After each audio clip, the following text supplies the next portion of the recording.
First reading, Acts chapter 9 verse 1 to 20. Meanwhile, Saul was still breathing threats to slaughter the Lord's disciples.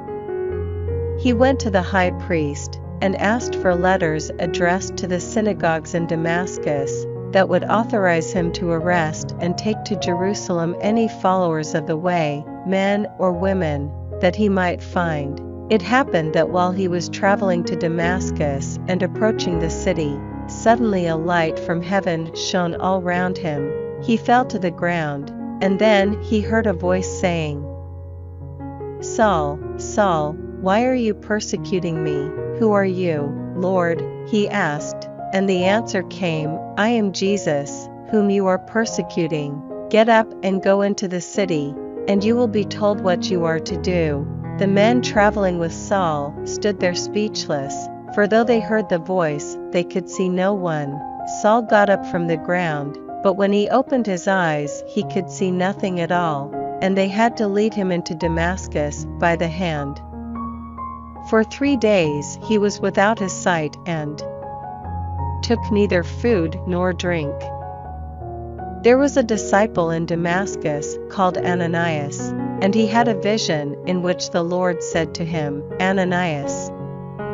When he replied, "Here I am, Lord," the Lord said, "Get up and go to Straight Street and ask at the house of Judas for someone called Saul, who comes from Tarsus. At this moment he is praying, and has seen a man called Ananias coming in and laying hands on him to give him back his sight." But in response, Ananias said, "Lord, I have heard from many people about this man and all the harm he has been doing to your holy people in Jerusalem. He has come here with a warrant from the chief priests to arrest everybody who invokes your name." The Lord replied, "Go, for this man is my chosen instrument to bring my name before Gentiles and kings and before the people of Israel. I myself will show him how much he must suffer for my name." Then Ananias went.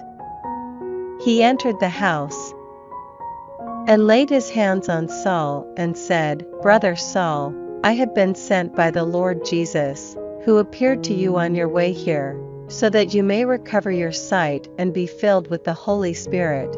It was as though scales fell away from his eyes, and immediately he was able to see again. So he got up and was baptized, and after taking some food he regained his strength.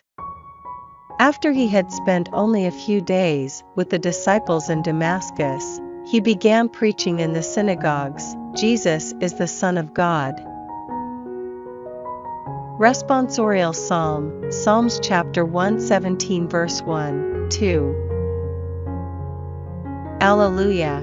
Praise Yahweh, all nations, extol him, all peoples, for his faithful love is strong and his constancy never ending. Gospel, John chapter 6 verse 52 to 59. Then the Jews started arguing among themselves, "How can this man give us his flesh to eat?" Jesus replied to them, "In all truth I tell you, if you do not eat the flesh of the Son of Man and drink his blood, you have no life in you.